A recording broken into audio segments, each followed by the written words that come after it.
하나님께서 이 아침 우리에게 주시는 말씀은 신약성경 마태복음 6장 5절에서 13절까지의 말씀입니다. 신약성경 마태복음 6장 5절에서 13절까지의 말씀입니다. 제가 하나님의 말씀 봉독합니다. 경청하시기 바랍니다. 또 너희는 기도할 때에 외식하는 자와 같이 하지 말라. 그들은 사람에게 보이려고 회당과 큰 거리 어귀에 서서 기도하기를 좋아하느니라. 내가 진실로 너희에게 이르노니 그들은 자기 상을 이미 받았느니라.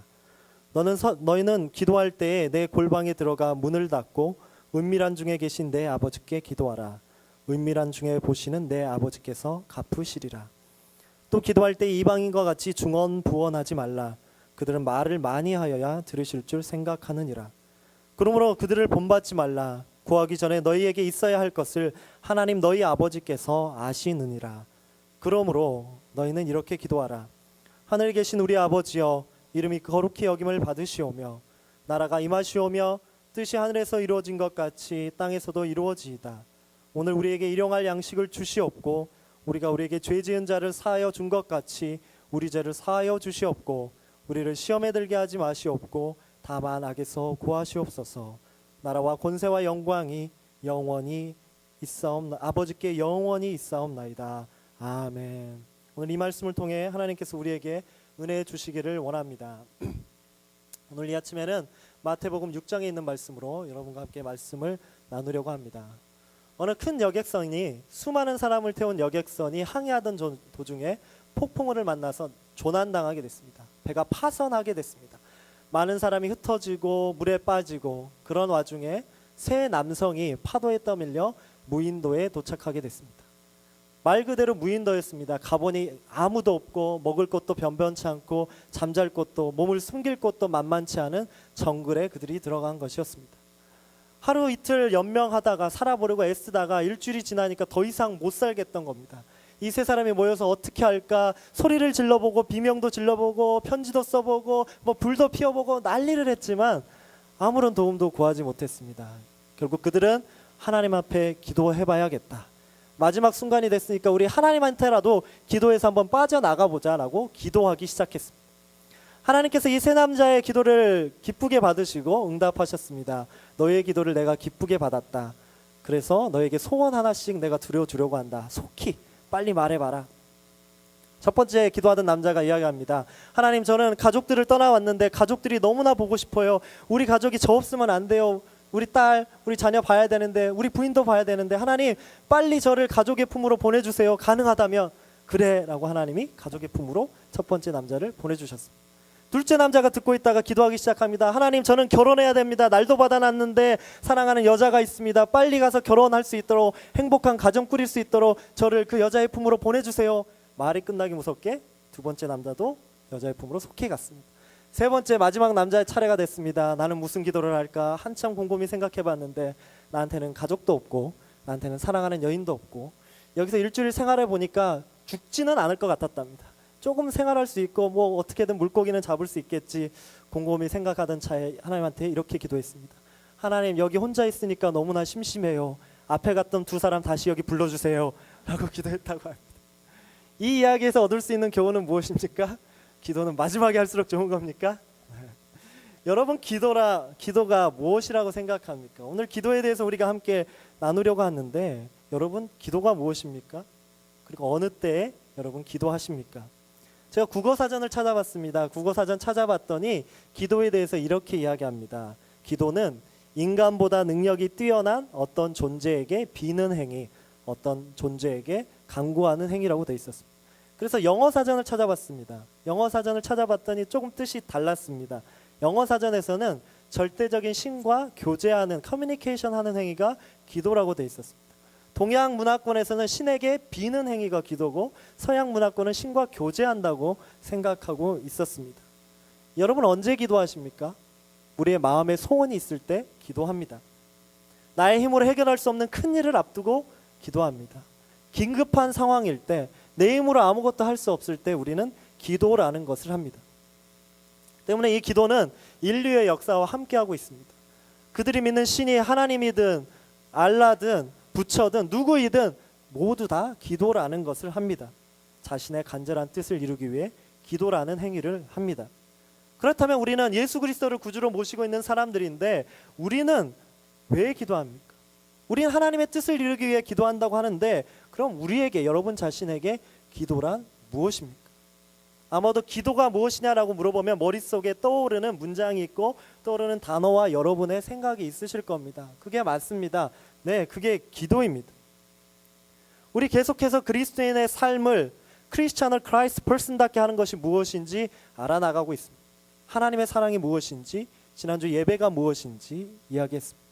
오늘은 기도가 무엇인지 함께 나눠보려 합니다. 기도에 대해 여러분이 인터넷을 검색하시면, 구글링을 하시거나 서점에 가시면 수많은 기도에 관한 책이 있습니다. 믿음의 선배들의 책, 또 사도들의 책, 교부들의 책, 기도에 관한 수많은 기도문 많습니다. 하지만 저는 그런 기도들에 앞서 특별히 예수님께서 우리에게 가르쳐 주신 기도에 대해 주기도문을 중심으로 함께 기도에 대해 알아보고자 합니다. 주기도문, The Lord's Prayer라고 하는 이 주기도는 기독교인들이 공통적으로 알고 있고 드리는 기도입니다. 지난 2000년 동안 모든 그리스도인들은 쉬지 않고 했던 기도가 이 주기도입니다. 예수님의 제자들이 이 주기도로 기도했고 초대교회의 많은 지도자들, 교부들, 교회 리더들이 이 기도를 드렸습니다. 순교자들이 자신이 순교하는 앞에서도 이 주기도문을 올려드렸습니다. 남녀노소, 늙거나 젊거나 여자이거나 남자이거나 다 구별 없이 이 주기도문을 함께 외우며 기도했습니다. 그들의 삶이 기쁠 때나 슬플 때나, 그들의 기도하는 곳이 가정이거나 혹은 감옥이거나, 심지어 전쟁 중이거나 평화 중에나, 교회 안에서나 혹은 사형장의 단두대 앞에서도 이들은 주기도문을 외쳤습니다. 주기도, 말 그대로 예수님께서 우리에게 가르쳐 주신 기도입니다. 오늘 이 본문과 마태복음 6장에 있는 주기도문과 똑같은 본문이 누가복음 11장에 있습니다. 이 누가복음 11장을 보면 예수님께서 왜 주기도문을 가르쳐 주시게 되었는지 그 이유가 나옵니다. 당시 팔레스타인 유대교를 믿는 유대인들은 유명한 랍비들이 있었습니다. 선생님들이 있었습니다. 그 선생님들 밑에는 역시나 많은 제자들이 모여서 공동체를 형성하고 있습니다. 그런데 이 랍비들은 그 공동체 제자들에게 큰 가르침을 하나씩 꼭 주었다고 합니다. 혹은 성경 말씀이 될 수도 있고요, 성경 해석이 될 수도 있고, 기도문이 될 수도 있고, 어떠한 사역의 틀이 될 수도 있습니다. 그런데 그 중에서 세례 요한은, 예수님보다 먼저 앞서서 예수님의 길을 예비했던 세례 요한은 그들의 제자들에게 기도문을 가르쳐 줬던 것 같습니다. 기도 모범을 가르쳐 주었던 것 같습니다. 이를 부럽게 여겼던 예수님의 12제자들이 예수님께 쫓아옵니다. 혹은 자신들도 기도하고 싶었기에 예수님께 쫓아와서 이렇게 이야기합니다. 예수님, 우리에게도 기도하는 방법을 알려주세요. 예수님, 우리에게도 기도문, 기도 모범을 한번 가르쳐 주세요 라고 이야기합니다. 이러한 배경에서 등장한 것이 오늘 여러분과 함께 읽었고 우리가 함께 기억하고 있는 주기도문입니다. 이 주기도문을 통해 예수님은 어떠한 기도가 하나님께 드려지는 올바른 기도인지, 우리가 무엇을 하나님께 간구하며 기도해야 하는지, 또 어떠한 기도가 하나님의 나라의 뜻을 이루는 기도인지 친히 가르쳐 주셨습니다. 따라서 오늘 이 주기도문을 디테일하게 다루지는 않겠습니다. 성경 공부가 아니기 때문에 한 절 한 절 읽어가면서 하지는 않겠지만 조금 넓은 범위에서 이 주기도문을 다뤄보고자 합니다. 일반적으로 성서학자들은 이 주기도문을 7개의 부분으로 나눕니다. 7개의 부분은 7가지 간구, 기도드리는 내용을 포함하고 있습니다. 다시 말해 7개의 주제가 이 앞에 등장합니다. 먼저 이 기도가 이렇게 시작합니다. 내가 믿는 하나님, 그분을 아버지라 부르게 하신 하나님, 나의 하나님뿐만이 아니라 우리 교회 공동체, 우리 모두의 하나님을 다음과 같이 부르며 기도가 시작됩니다. 하늘에 계신 우리 아버지여라고 시작됩니다. 이어서 첫 번째 간구가 등장합니다. 내가 기도하는 그 대상인 하나님을 거룩하게 여기겠다고 기도합니다. 이름이 거룩히 여김을 받으시오며. 두 번째 부분에서는 하나님의 나라가 지금 내가 밟고 서 있는 이 땅 가운데 그 하나님의 나라가 임하기를, 임재하기를, 도래하기를 간구합니다. 나라가 임하시오며. 셋째 부분에서는 하나님 아버지의 뜻을 이 땅 가운데 우리가 실현해야 되고 우리가 실천해야 함을 리마인드하며 예수님께서 가르치십니다. 뜻이 하늘에서 이루어진 것 같이 땅에서도 이루어지이다. 네 번째 부분에는 이제 실질적인 우리의 육신의 문제를 다룹니다. 우리의 배고픔의 문제, 삶의 문제를 기도합니다. 오늘 우리에게 일용할 양식을 주시옵고. 다섯 번째 부분에서는 죄에 대해서 이야기합니다. 하나님과의 관계에서 오는 죄, 사람 이웃과의 관계에서 오는 죄에 대해서 가르쳐 주십니다. 우리가 우리에게 죄 지은 자를 사하여 준 것 같이 우리 죄를 사하여 주시옵고, 여섯 번째로는 믿음의 여정 가운데 빠질 수 있는 시험에 대해서 이야기합니다. 우리를 시험에 들게 하지 마시옵고, 그 다음에 세상에서 일어나는 악의 문제에 대해서 기도합니다. 다만 악에서 구하시옵소서. 그리고 마지막으로 이 모든 기도가 하나님을 향한 송영, 찬양, 닥솔로지로 마무리됩니다. 나라와 권세와 영광이 아버지께 영원히 있사옵나이다. 아멘 하고 마무리됩니다. 이 주기도문을 한번 여러분이 이 7가지 간구를 다 함께 보시면 이런 생각이 드실 겁니다. 저도 문득 그런 생각이 들었습니다. 이 기도문을 보다가 우리가 평소에 하나님 앞에서 드리는 기도가, 하나님 앞에서 간구하는 기도의 제목이 다 여기 있구나라는 생각이 들었습니다. 우리는 하나님 앞에서 무엇을 놓고 기도하십니까? 일반적으로 우리는 삶의 문제를 놓고 기도합니다. 구체적으로 이야기하면 물질의 문제, 경제적인 어려움을 놓고 기도합니다. 건강의 문제를 놓고도 기도합니다. 가족을 위해서 기도합니다. 인간관계에서 오는 많은 기도 제목들을 놓고 사회 문제까지 기도합니다. 그런데 우리의 기도는 이런 육신의 문제에서 그치지 않고 영적인 필요에까지 나아가 하나님과의 관계를 위해서도 우리는 기도합니다. 믿음의 회복을 위해, 신앙의 회복을 위해 기도합니다. 오늘 우리가 살펴보고 있는 이 주기도에는 인간이 하나님께 간구하는 모든 기도들이 포괄적으로 그리고 총체적으로 담겨져 있습니다. 다시 말하는 인간적인 문제와 영적인 문제, 세상의 일과 하나님의 일 동시에 간구하고 있는 기도문입니다. 이 때문에 터툴리안이라고 하는 초대 교부를 이끌었던 교부, 철치 파더 리더는 이 주기도문이 모든 복음의 전체의 요약이다, Summary of the whole Gospel이라고 이야기하기도 했습니다. 그런데 이 기도는 다른 뜻으로 보면 이 기도는 예수님께서 우리에게 가르쳐 주신 신앙의 고백이기도 합니다.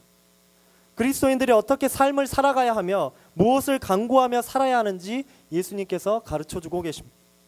우리가 하나님께 기도한다는 것은, 우리가 하나님 앞에 나와 기도한다는 것은 다른 뜻으로 하면 하나님께서 우리의 모든 것을 다스린다는 뜻이기도 합니다. 하나님께서 우리의 모든 것을 다스린다는 것이 전제되어야만 우리는 온전한 기도를 하나님 앞에 드릴 수 있습니다. 나의 삶의 모든 영역을 하나님께서 다스린다는 전제가 있을 때 우리는 기도할 수 있습니다. 때문에 우리가 드리는 기도는 하나님 중심적인 기도입니다. 하나님이 중심을 잡고 계신 기도입니다. 역시나 이 기도문을 가르쳐 주셨던 예수님 역시 하나님 중심으로 사셨습니다. 그렇게 예수님은 우리가 기도할 때 하나님께 집중하고 사람이 아닌 하나님께만 집중하라고 가르치셨습니다. 그것이 올바른 기도이기 때문입니다. 그런데 우리의 기도는 하나님 중심이 아닌 다른 방향으로 흘러갈 때가 있습니다. 먼저 우리는 하나님을 향한 기도를 드리기보다, 하나님 한 분만을 향한 기도를 드리기보다 사람을 위한 기도를 드릴 때가 있었습니다. 사람을 향한 기도를 한다. 이러한 기도에 대해 오늘 성경은 위선적인 기도라고 이야기합니다. 이러한 기도는 하나님께 드리는 기도가 아닌 인간에게, 사람에게 보이는 기도입니다. 기도는 하나님과 우리가 나누는 거룩한 교제입니다. 하나님과 나누는 대화이기도 합니다. 그런데 때로는 우리가 이렇게 기도할 때가 있습니다. 외식적으로 기도할 때가 있습니다. 무슨 말이냐? 형식적으로는 기도를 하고 있습니다. 내 입에서 기도가 나가고 있습니다. 하나님과 대화한다고 말합니다. 하지만 그 대화의 컨텐츠, 내용이 인간을 위한 기도를 할 때가 있습니다. 그저 사람들의 마음을 기쁘게 하려고, 사람들의 마음을 선동해서 은혜롭게 보이기 위해, 그저 보이기 위해 하는 기도들이 있습니다. 중심이 없이 그저 멋진 말로만 포장된 기도, 내용 없는 기도를 드릴 때가 있습니다. 우리가 그 기도에 아멘, 아멘 하며 응답하지만 그 기도를 들을 때 우리 마음에 진실함이 느껴지지 않고 하나님을 향한 간구가 느껴지지 않은 기도들이 분명히 있고 여러분이 들어보셨을 겁니다. 따라서 오늘 본문 5절에서 예수님이 이렇게 말씀하셨습니다. 외식하는 자와 같이 기도하지 말라고 하셨습니다. 다른 사람들에게 보이기 위한 기도를 하지 말라고 하십니다. 그저 내가 거룩한 종교인인 양, 내가 신실한 사람인 양 포장하는 기도 절대 하지 말라고 가르쳐 주십니다. 오늘 예수님께서는 이 자리에 앉은 우리 모두에게 수사학적인 기교로 만들어진 논리적인 기도를 원하지 않으십니다. 하나님은 우리의 간절한 마음에서 우러나오는 기도를 원하십니다. 오늘 이 자리에 나오셔서 기도하면서 단 한마디라도 이렇게 기도하는 우리가 되었으면 좋겠습니다.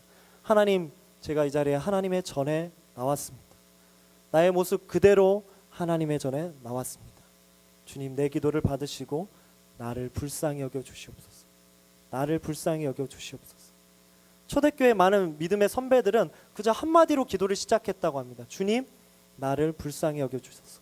키리에 엘레이손, 이 한마디를 정말 마음 깊이 우러나오는 마음으로 하나님 앞에 나를 불쌍히 여겨달라고 그렇게 기도했습니다. 한마디로 하나님은 우리의 진실한 마음과 진실한 기도를 원하십니다. 하나님 앞에 그러한 진실한 마음을 모아드리는 여러분이 되기를 소원합니다. 이러한 기도는, 외식하는 기도는 예수님께서 지적하신 대로 중언부언하는 기도로 이어집니다. 중언부언, 어려운 말일 수 있는데요, 한국말로 하면 반복하는 기도입니다. 리핏하는 기도입니다. 왜 이 기도를 예수님이 지적하셨을까? 당시 유대인들은, 유대 문화권에는 하나님 앞에 기도할 때 기도의 질, 퀄리티도 중요하지만 퀀티티, 양이 중요하다고 생각했습니다. 많은 양을 드려야지 하나님께서 그 기도를 받으신다고 생각했습니다. 그래서 오늘 7절에서 예수님께서 말씀하십니다. 그러한 외식하는 자들은 말을 많이 하여야 하나님께서 기도를 들으시는 줄 생각한다 라고 말씀하십니다. 무조건 말을 많이 하는 기도, 뜻도 모르고 무의식 가운데 그저 내뱉는 기도, 이것이 중언부언입니다. 혹시 이러한 기도 드리고 계시지는 않으십니까? 이러한 기도, 그저 아무 생각 없이 입으로 버릇처럼 하는 기도, 마음이 없는 기도, 하나님이 원하시는 기도가 아닙니다. 특별히 우리가 왜 이런 기도에 익숙해져 있을까? 왜 이런 기도를 많이 우리가 접하고 있을까? 여러 가지 이유가 있지만 특별히 한국교회에서 이런 것들이 많이 나타나는 데는 저는 크게 두 가지 이유가 있다고 봅니다. 첫 번째는 한국교회가 복음이 전파되기 전에 우리 선조들의 신앙은 토속신앙이라고 합니다. 미신이었습니다. 여러분 드라마나 이런 사극들 보시면 기도를 어떻게 합니까? 물 하나를 떠놓고 나무 앞에서나 바위 앞에서나 큰 바다 앞에서 이렇게 기도하죠. 비나이다 비나이다 천지신명께 비나이다, 뭐라고 이야기하고 비나이다 비나이다 비나이다, 이 비나이다라는 단어만 계속 반복됩니다. 여기서만 그치는 것이 아니죠. 불교 신앙을 갖고 계신 분, 뭐 승려들은 경전의 뜻을 알겠지만 불경을 그냥 외웁니다. 나무아비탑을 하면서 무슨 뜻인지도 모르고 그냥 중언부언하면서 외웁니다. 도교, 유교 마찬가지입니다. 뜻도 모르고 새벽에 일어나서 새벽 기도하듯이 그냥 새벽부터 외우기 시작합니다. 그 뜻을 알지도 못한 채 기도했습니다. 그런 우리 민족에게 복음이 들어오기 시작했습니다. 선교사들이 한국말이 완벽하지 않기 때문에 기도에 대해서 온전히 가르치지도 못했고, 선교사들의 숫자가 많지도 않기 때문에 기도에 대해서 가르칠 기회가 없었습니다. 그저 복음만 접했던 한국 신자들이 비나이다 비나이다 천지신명께 비나이다 해서 천지신명을 빼내고 거기에 하나님을 넣기 시작했습니다. 하나님 이렇게 해주시고 빕니다. 우리 하나님 이렇게 해주세요. 빕니다. 빕니다. 이렇게 중언부언식으로 기도를 습득하기 시작했습니다. 여기서 더 나아가서 한 가지 문제가 생깁니다. 한국에 기독교가 들어온 지 얼마 안 돼서 한국은 뜨거운 부흥을 맛보고 많은 사람들이 그리스도인으로 개종됩니다. 그런데 문제는 그 많은 사람을 지도하고 이끌어줄 선교사들이 부족했습니다. 따라서 그 선교사들은 마음속으로 한국 지도자들이 태어났으면 좋겠다, 한국 지도자들이 저들을 가르쳤으면 좋겠다라고 생각하기 시작합니다. 그런데 기준이 있어야 되죠. 그 지도자들을 어떻게 선별할까? 이렇게 선발했다고 합니다. 기록을 찾아보면 선교사들이 구역 예배를 갑니다. 많은 사람들이 복음을 기다리고 있는 그곳에 갑니다. 그곳에 가서 난데없이 무작위로 랜덤으로 기도를 시키기 시작합니다. 아무나 손 찍어서 기도하기 시작합니다. 바로 그때 기도를 유창하게 끊이지 않고 은혜되게 하는 사람에게 지도자의 직을 맡겼다고 합니다. 우리식으로 이야기하면 구역장, 목자의 직무를 맡겼던 것이죠. 때문에 원고 없이 그냥 기도 잘하는 사람이 지도자가 되다 보니까 많은 성도들이 그 지도자의 기도를 그대로 이미테이트하기 시작했습니다. 그래서 그냥 아무 생각 없이 어려운 단어 뱉는 거, 아무런 생각 없이 그저 미사역으로 가득 채워지는 것이 은혜로운 기도라고 생각하기 시작하고 그 기도문을 120년 동안 우리가 답습했던 것입니다. 이렇기 때문에 한국에 있는 예배학자들, 한국에 있는 성서학자들이 되게 아쉽다고, 이 부분을 우리가 좀 개혁하고 고쳐야 되지는 않은지라고 반성을 하고 있습니다. 이러한 기도, 중언부언하는 기도, 외식하는 기도, 남에게 잘 보이게, 그저 멋지게 보이게 하는 기도 가운데 우리는 한 가지를 놓치고 있습니다. 하나님께 진실한 우리의 마음을 담아드릴 기회를 계속해서 조금씩 놓치고 있던 것입니다. 때로는 내가 기도드리는 그 대상이 누구인조차 모르고 기도할 때가 있습니다. 그저 전능하신 하나님, 무소부재하신 하나님, 존귀하신 하나님, 영존하신 하나님, 한자 단어들로 나열된 그 하나님이 어떤 하나님인지도 모른 채 우리는 그저 하나님 내 기도 받으시겠지라고 기도할 때가 있습니다. 심지어 내가 기도를 많이 하면 지성이만 감천이지 하나님은 들어주시겠지 라며 불신앙의 태도로 그저 시간만 채우기 위해 기도하는, 내 행위만 채우기 위해 내 행위로 하나님이 구원해 주실 줄 알고 기도하는 경우가 있습니다. 그런데 오늘 하나님은 말씀하십니다. 주님은 말씀하십니다. 오늘 우리에게 진실한 음성, 진실한 간구를 듣기 원하십니다. 나의 모든 것을 아시는 그분께서 오늘 여러분 한 분 한 분을 저를 찾기를 원하십니다. 진실한 마음으로 모든 것을 내려놓고 나오는, 나를 불쌍히 여겨서 나를 살려달라며 애원하는 그 음성을 하나님은 듣기를 원하십니다. 그런 진실한 마음으로 하나님 앞에 나오시기를 소원합니다. 외식하는 기도, 중언부언하는 기도는 결국 우리의 목적에 오리엔티드 되어 있는 미신적인 기도로 변질되게 됩니다. 나의 목적을 이루기 위해서 기도하게 됩니다. 우리의 기도의 대상이 누구입니까? 우리의 기도의 대상은 나의 목표, 나의 성공, 나의 목적이 아니라 하나님이십니다. 기도는 우리의 시선을 나가 아닌 하나님께로 올려드리는 것이 기도입니다. 그런데 우리가 다른 사람에게 집중하는 기도는 말씀처럼 위선적인 기도를 만들어냅니다. 나에게만 집중하는 기도는 이기적인 기도를 만들어냅니다. 물질적인 복에만 충실하는 기도는 기도의 사람이 아닌 물질의 노예를 만들어냅니다. 그러나 하나님께 시선을 집중하여 기도하면 우리는 하나님의 은혜라는 것을 경험하게 됩니다. 그러나 은혜의 깊이에 깊이 빠져버린 여러분이 되기를 소원합니다. 외식적인 기도, 중언부언하는 기도, 당시 팔레스타인 유대 문화를 지배했던 그 기도의 문화를 예수님께서 조목조목 반박하시며 그러한 기도가 아닌 믿음의 토대 위에서 기도하라고 말씀하셨습니다. 너희의 구할 것을 하나님께서 이미 다 알고 계시니 기도하라고 말씀하셨습니다. 그래서 9절이 이렇게 시작합니다. 그러므로, 이러한 기도가 아닌 그러므로 너희는 이렇게 기도하라라고 예수님이 기도를 가르쳐 주셨습니다. 예수님은 우리가 누구에게 기도하고 무엇을 기도해야 될지 가르쳐 주셨습니다. 예수님의 이러한 가르침, 그분의 전 생애를 통해 알 수 있습니다. 예수님은 습관을 따라 늘 기도하셨습니다. 이러한 본문이 누가복음, 마태복음, 요한복음, 곳곳 마가복음, 곳곳마다 나타나 있습니다. 예수님이 사역이 시작하시기 전에 성경이 이렇게 시작합니다. 예수께서 습관을 따라 감람산으로 가시니라. 예수께서 한적한 곳으로 가시니라. 예수께서 구별된 곳에 나아가사, 이런 말들이 나옵니다. 이것은 예수님이 기도했다는 이야기입니다. 예수님은 늘 인격적으로 하나님과 만나시고 교제하셨습니다. 예수님이 공생애를 시작하기 전 40일 동안 금식하시며 자신의 육신적인 모든 본능을 억제하시며 하나님의 사명을 감당하시기 위해 기도하셨습니다. 우리 특별히 금식 기도 많이 하라고 합니다. 왜 금식 기도를 하라고 할까? 저도 처음에는 잘 몰랐습니다. 그리고 궁금했습니다. 왜 수도사들은 금식하면서 기도했을까? 왜 자신의 시간을 구별하고 골방에 들어가서 그렇게 기도를 했을까? 저도 잘 몰랐습니다. 신학교 가서도 잘 몰랐습니다.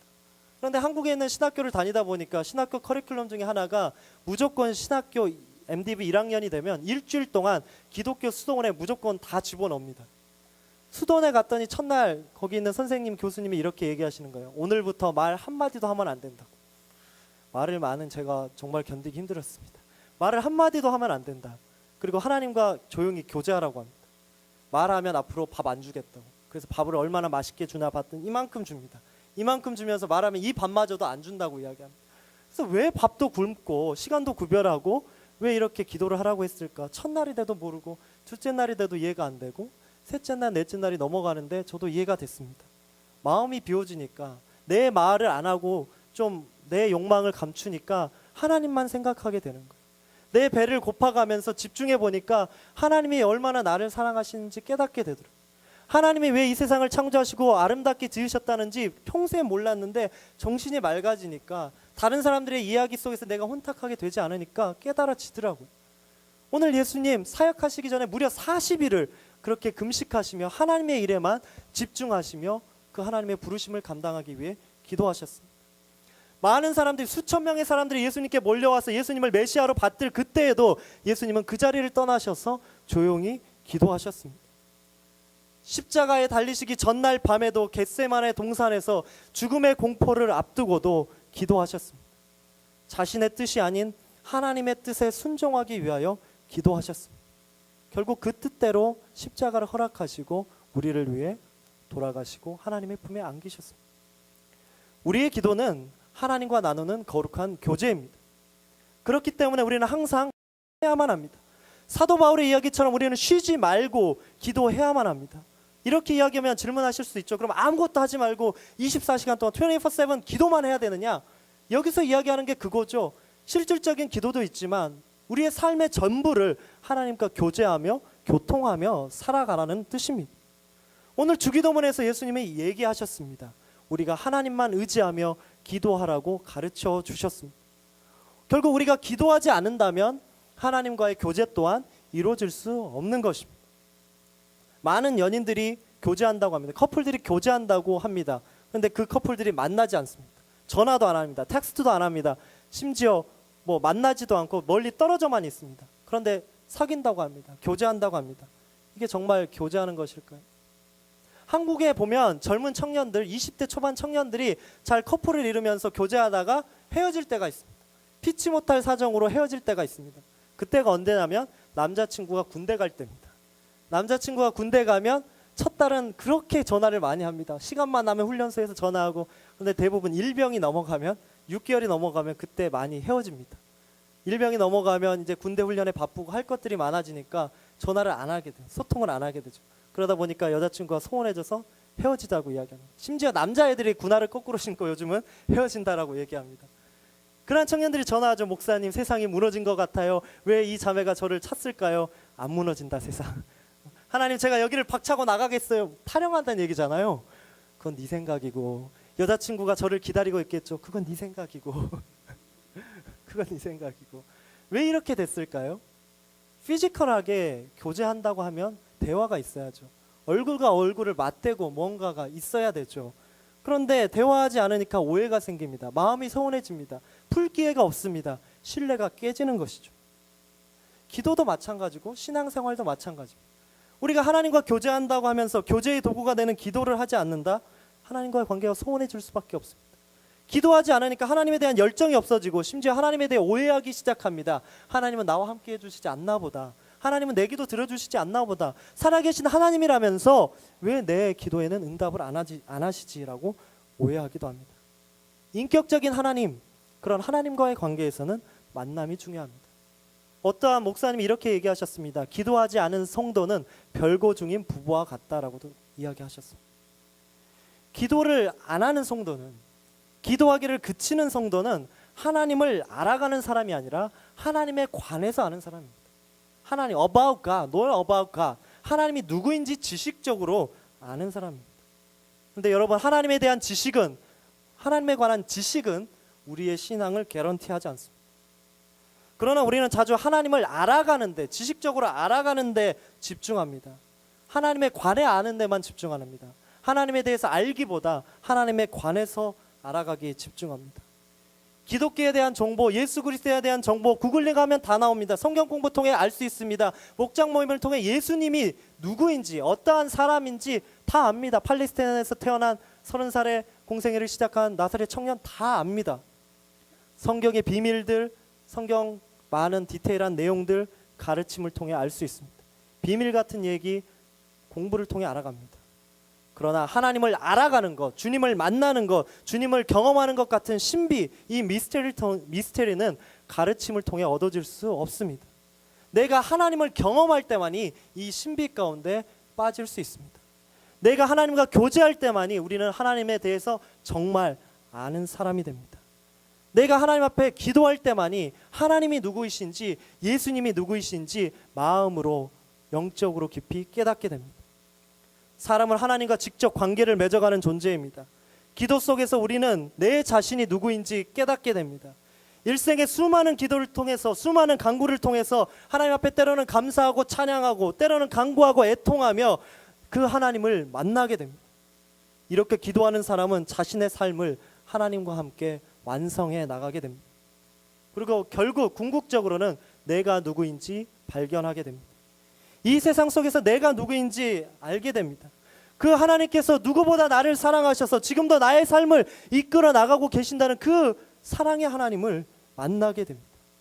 내가 오늘 하루 이 세상에서 왜 숨쉬며 살아가는지, 하나님이 왜 오늘 또 내게 새 호흡을 주셔서 내가 예배 드리게 되는지 알게 됩니다. 내가 왜 하나님의 피조물인지, 하나님께서 나를 왜 창조하셨는지, 내가 하나님의 자녀인지, 왜 수많은 사람들이 교회에서 당신이 사랑받기 위해 태어났다고 하는지 그 하나님의 사랑을 마음 깊이 깨닫게 됩니다. 그 하나님이 얼마나 나를 사랑하셔서 그 독생자 예수 그리스도를 십자가에 못 박혀 죽이셨는지 그 은혜를 깨닫게 됩니다. 사랑하는 올레이션스 가족 여러분, 저는 여러분 모두가 이 깊은 은혜의 신비 가운데 잠겨 보시기를 소원합니다. 하나님은 기도 가운데 세미하게 우리에게 말씀하셨습니다. 우리의 기도 속에서 우리에게 응답해 주고 계십니다. 기적을 통해서도 응답하시고 놀라운 이적을 통해서도 응답하시지만 하나님께서는 궁극적으로 기도를 통해 우리와 교제하기를 원하십니다. 세미한 음성 가운데 말씀하십니다. 구약 성경을 보면 엘리야가 바알과 아세라의 많은 전쟁을 승리하고 그 이단과의 우상과의 전쟁을 승리하고 지쳐서 하나님을 만나러 갑니다. 호렙산에 갔을 때 엘리야도 기적 가운데 하나님이 나타날 줄 알았습니다. 불이 지나갈 때 여기가 하나님이 계신 곳이나 아니었습니다. 지진이 일어나니까 위대하신 하나님이 여기에 나타나시구나 아니었습니다. 바람이 부니까 이제 하나님이 오시구나 아니었습니다. 세미한 음성 가운데 하나님이 엘리야에게 말씀해 주셨습니다. 하나님과의 깊은 교제를 통해 인생의 기쁨의 순간, 고통의 순간, 애통의 순간에도 우리는 그 세미한 음성 가운데 희망을 발견하게 됩니다. 주님이 가르쳐 주시기에, 주님이 함께 하시기에, 기도 가운데 응답하시기에 나에게는 희망이 있고, 주님이 함께 하시기에 나에게는 소망이 있고, 주님과 함께 교제하기 때문에 나에게는 하나님의 은혜라는 것이 있습니다. 그 은혜의 고백을 드릴 수 있는 여러분이 되기를 간절히 소원합니다. 때문에 데카르트라는 철학자가 이야기했습니다. 인간은 생각하기 때문에 고로 우리는 존재한다라고 이야기했습니다. 인간의 이성이 있기 때문에 내 존재의 가치를 알아간다고 이야기했습니다. 하지만 그리스도인들은 다릅니다. 한 신학자가 이야기한 것처럼 우리는 생각하기 때문에 존재하는 것이 아니라 우리는 기도하기 때문에 이 세상에 존재하는 것입니다. 우리가 기도하기 때문에, 그 하나님과 존재하기 때문에 우리는 이 세상에 오늘 하루도 존재하며 살아가는 것입니다.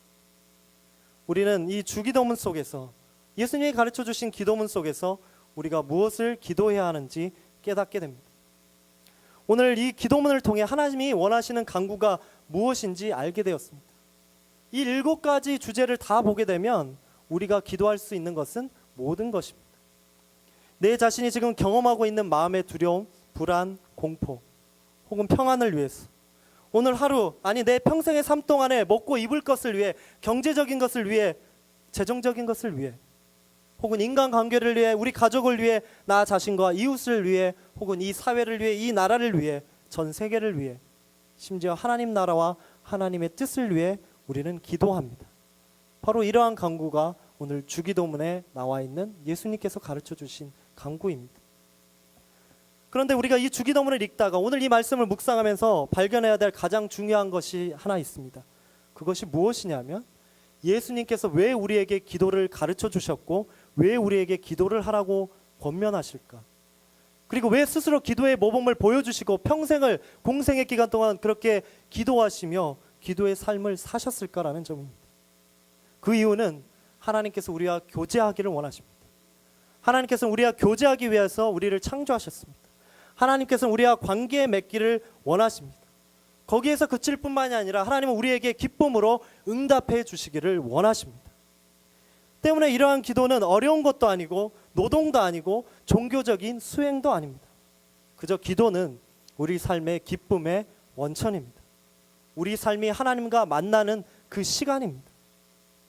얼마 전 제가 금요예배 때 조지 밀러라는 사람에 대해서 이야기 드렸던 적이 있습니다.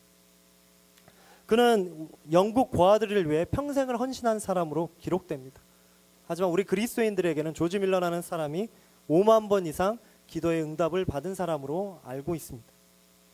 이 조지 밀러라는 사람은 허먼 프랑케라는 사람의 바이오그래피를 읽다가 감명을 받아서, 또한 하나님의 음성을 듣고 30세에 브리스톨이라는 지역에서 고아원 사역을 시작합니다.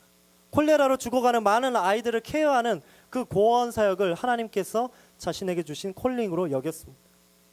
그가 처음 구원을 시작할 때 그의 손에 주어졌던 것은 접시 3개, 쟁반 28개, 대야 3개, 물병 하나, 물컵 하나, 칼 4개, 포크 3개밖에 없었습니다. 구원 사역을 시작하는데 식기밖에 없이 구원 사역을 시작했습니다. 그런데 이런 그가 평생을 62년 동안 고아들을 돌보며 구원 사역을 감당했습니다. 이때 들어간 돈이 750만 달러라고 합니다. 우리 돈으로 하면 80억이 들어갔습니다. 접시 몇 장 갖고 있던 사람이 80억을 어떻게 모았을까? 어떻게 후원을 받았을까? 그런데 그의 전기를 보면 그는 어떤 한순간도 사람한테 쫓아가 구걸했던 적이 없습니다. 사람한테 쫓아가서 비굴하게 도와달라고라고 이야기한 적이 없습니다. 이러한 그의 모습 때문에 많은 그리스도인들이 그를 비난했습니다. 구원 사역하려면 돈이 드는데 그 돈 어떻게 감당하려고 사역하느냐? 심지어 2,000파운드를 들여서 고아원을 새로 지으려고 했습니다. 근데 이 사람이 돈을 구걸하러 다니지 않아요. 근데 계속 기도만 한대요. 그랬더니 그리스도인들이 손가락질하고 조롱합니다. 미쳤다고. 심지어 그 당시에 있던 목회자가 조지 밀러 선생님을 찾아옵니다. 그래서 이렇게 이야기합니다. 선생님, 제가 보기에 선생님 좀 이상합니다. 선생님 그거 아시냐고. 하나님이 이성이라는 도구를 우리 머릿속에 합리적 이성이란 걸 왜 심겨줬는지 이해나 하십니까? 하나님이 우리에게 이성을 주신 이유는 우리가 기도할 수 있는 기도 제목과 기도해도 안 이루어지는 기도 제목을 구별하라고 우리에게 이성을 주셨어요 라고 목사님조차 조지 밀러를 조롱했습니다. 그런데 그는 꿋꿋이 하나님 앞에 기도했습니다. 기도하는 중에 세미한 하나님의 음성을 들었습니다. 시편 81편 말씀처럼 내 입을 크게 열라 내가 채우리라라는 그 말씀을 마음에 품고 계속해서 기도하며 나갔습니다. 그렇게 기도하며 나갈 때 그의 평생 동안 수만 명의 고아들을 예수 그리스도의 사랑으로 양육해냈습니다. 모든 것을 하나님 앞에 구하며 나갈 때 하나님은 그에게 응답하시며 채워주셨습니다. 그렇다면 무엇이 조지 밀러는 5만 번씩이나 기도 응답을 받게 했을까요? 5만 번이나. 그저 그 사람은 다른 사람이니까 라고 생각하시면 절대 안 됩니다. 조지 밀러는 기도에 관해서 알고 있던 사람이 아니었습니다. 기도에 대해서 지식적으로 알고 있던 사람이 아니었습니다. 그는 그렇게 기도했던 사람이었습니다. 오늘 우리는 주기도문에 대해서 배우고 알아가는 사람도 되어야 하지만 우리는 그렇게 지식적인 기도에 대해서 알아가는 사람이 아니라 그렇게 기도해야 하는 사람이 될 줄 믿습니다. 우리 하나님 앞에서 진실하게 기도해야 합니다. 우리는 때로 그저 기도를 모방하려 합니다. 이미테이트하려 합니다. 목사님이 저렇게 기도하니까, 장로님이 저렇게 기도하시니까, 권사님이 저렇게 기도하시니까 그저 저거 따라해야지 라고 기도합니다. 그렇게 신앙생활 이미테이트만 해야지, 그렇게 구색 맞추면서 기도해야지, 남한테 은혜롭게만 보여야지 하고 기도할 때가 있습니다. 이 정도 하면 됐지. 그리스도인들이 쉽게 잘하는 게 있습니다. 뭔지 다 아시죠? 내가 기도할게. 제일 잘하는 거짓말. 한국 사람이 제일 잘하는 거짓말이 뭐죠? 밥 한 번 먹자입니다. 그 인사치레잖아요. 여러분 실제로 밥 안 사주시잖아요. 인사치레입니다. 한국 그리스도인들이 제일 잘하는 인사치레 만나면 제가 성도님 기도하겠습니다. 기도 안 하시잖아요. 저도 안 하고요. 그래서 저희 선생님이 저에게 이렇게 수업 시간에 가르쳐 주셨습니다. 기도할 게가 아니고 기도하자라고 이야기하라. 다른 사람이 찾아와서 인사할 때 기도 제목 얘기할 때 성도님 기도할게요. 카톡으로 내 기도할게 이게 아니고 성도님 사랑하는 형제 자매님 기도합시다 라고 그 자리에서 기도해 주라고 가르쳐 주셨습니다. 우리 그리스도인들은 기도를 이미테이트하는 크리스천이 절대 아닙니다. 우리는 기도를 프랙티스, 실천하는 사람이 되어야 합니다. 우리는 기도를 흉내내는 그리스도인이 아니라 진실하게 기도하는 사람이 되어야 합니다. 남들에게 보이기 위한 멋진 단어, 미사여구, 신학적 단어를 나열하는 그런 기도가 아니라 그저 중언부언 시간을 채우는 기도가 아니라 나의 유익만을 위해 목적을 위해 쫓아가는 기도가 아니라 하나님 앞에 진실한 기도를 드려야 합니다. 그렇게 기도하시기 바랍니다. 그저 한마디가 될지라도 한 문장 내가 기도를 못한다 할지라도 그저 그 마음 가지고 하나님 앞에 진실하게 기도하기 바랍니다. 사르밧 과부가 2렙돈 가진 게 그게 전부여서 그거 갖고 예배 드릴 때 예수님이 기뻐 받으신 것처럼 내가 가진 기도 말주변이 이거밖에 안 되지만 하나님은 그 말을 보지 않으시고 우리의 레토릭을 보지 않으시고 우리의 마음을 보십니다. 하나님은 우리에게 모든 것을 기도하라고 오늘 주기도문에서 말씀하십니다. 우리 삶의 영역에 있어서는 하나님 앞에 기도 드릴 수 없는 영역이 하나도 없습니다. 하나님은 우리의 모든 것을 간구하기를 원하십니다. 그렇게 우리와 교제하기를 원하십니다. 사랑하는 여러분, 그 하나님의 은혜의 교제에 깊이 빠지시길 바랍니다. 그 교제의 도구가 무엇입니까? 오늘 함께 나누고 있는 기도입니다. 한 주간 여러분의 삶의 자리에서 기도하시기 바랍니다. 지난주 우리 말씀 함께 나눴지요. 우리 인생에 걱정거리가 많을 때, 우리 인생에 worry, 걱정거리가 많을 때, 그때가 바로 worship, 예배할 때라고 말씀드렸습니다. 여러분이 가장 바쁘고 가장 분주하고 가장 정신없는 그때가 바로 하나님께 기도해야 할 때입니다. 세상에 많은 것들이 우리를 정신에 혼을 빼놓고 열심히 그저 우리의 삶을 분주하게 밀어붙일 때, 그때가 바로 우리가 하나님 앞에 기도해야 될 때입니다. 바로 그때 우리는 바쁠 때일수록 하나님과 만나기 위해 애를 써야만 합니다. 종교개혁자 마틴 루터가 있습니다. 이 사람이 로마 교황청과 싸우면서 목숨의 위협을 수없이 감당해야 했습니다. 암살자의 위협이 있어 다른 성에 갇혀 지내야만 했습니다. 그의 목숨이 화형시킨다고 압박하는 그의 로마 교황청을 향해 수없이 글을 쓰며 분주하게 하루하루 살아야만 했습니다. 그런데 그가 그렇게 바쁘게 종교개혁을 하며 투쟁해 나갈 때 그가 기도에 대해서 이렇게 이야기했습니다. 나는 너무나 바빠서 하루에 3시간 이상 기도하지 않을 수 없었다. 나는 너무나 바빠서 하루에 3시간 이상 기도하지 않을 수 없었다. 너무나 바쁘십니까? 그럼 기도하셔야만 합니다. 우리의 삶이 바쁘십니까? 하나님이 기도하시기를 기다리십니다. 그리스도인들은 바쁠 때일수록 더욱더 기도해야 됩니까? 왜 그래야 합니까? 하나님이 바쁜 만큼 우리에게 많은 것을 맡기셨기 때문입니다. 우리의 힘으로 할 수 없기에 하나님의 힘으로 해야 한다고 우리는 구해야만 합니다. 하나님과 함께하는 시간이 절대적으로 필요합니다. 시간을 구별하시고 장소를 구별하셔서 기도하는 여러분이 되시기를 소원합니다. 때로는 구별하셔서 새벽에 이 전에 나와서 하루의 첫 시간을, 하루의 인생의 11조를 하나님 앞에 기도하면서 나아가시기 바랍니다. 예수님의 가르침처럼 모든 것을 위해 한번 나오셔서 간구해 보시기 바랍니다. 나를 위해서, 우리 가정을 위해서, 직장과 사업체를 위해, 교회를 위해, 우리 과테말라 단기 선교팀을 위해, 우리 안식하시는 목사님을 위해, 나라와 사회를 위해, 하나님 나라를 위해 기도하시기 바랍니다. 기도하는 그 자리가, 우리가 기도하는 그 자리가 바로 하나님과 동행하는 자리입니다. 우리가 기도하는 그 자리가 피 묻은 그리스도의 십자가를 우리 손으로 만지는 자리입니다. 우리가 간구하는 그 자리가 주님 나를 불쌍히 여겨주소서라고 외치는 그 자리가 주의 피 묻은 그리스도의 십자가의 은혜를 체험하는 자리입니다. 하나님 나를 살려주시옵소서, 하나님 나를 살려주시옵소서 라고 애원하는 자리가 불평하는 자리가 아니고 바로 우리 기도하는 자리입니다.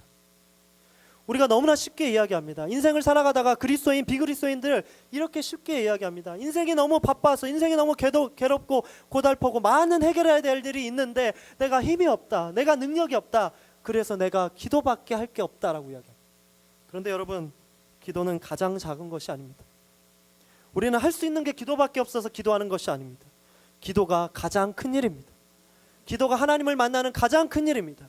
기도가 하나님의 도우심을 구하는, 하나님의 임재를 경험하는 가장 큰 일인 줄 믿으시기 바랍니다. 이제 내일부터 우리의 일상을 다시 살아가십니다. 무엇을 구하며 사시겠습니까? 분명히 기도문처럼 많은 것들을 구하시겠죠. 하지만 하나님의 도우심을 구하십시오. 그저 버릇처럼 기도하지 마시고, 그저 기도 시간을 채우려 기도하지 마시고, 나의 성공만을 위해 기도하지 마시고, 우리 주기도문처럼 하나님 나라의 뜻을 이 땅 가운데 실천하고 그 하나님의 인재를 이 땅 가운데 강구하시기를 위해서 기도하시는 여러분 되시기를 소원합니다. 바로 그때 한 주간의 삶 가운데서 여러분이 어느 곳에 있든지 우리 주님께서 세미한 음성 가운데 응답하시고 또 우리의 세미한 음성에 귀 기울여 주실 줄 믿습니다. 기도하시겠습니다. 사랑의 하나님, 우리를 하나님과 교제케 하시니 감사합니다. 우리를 기도 속에 만나시고 응답하시며 우리에게 큰 은혜의 기쁨을 주시니 감사합니다. 모든 것을 간구하며 우리의 목소리에 귀 기울여 주시니 감사합니다. 주님, 오늘 이 자리에 나온 주의 백성들을 기억하여 주시옵소서. 하나님의 품으로 나온 이 사람들을 기억하여 주시옵소서. 삶의 많은 문제로 간구하는 그들의 목소리에 주님 이 시간에 귀 기울여 주시옵소서. 하나님 응답하여 주시옵소서.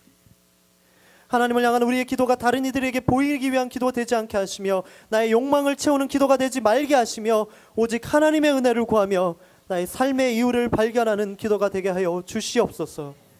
오늘도 우리 기도에 응답하시며 함께 하시는 우리 주 예수 그리스도의 이름으로 기도합니다. 아멘.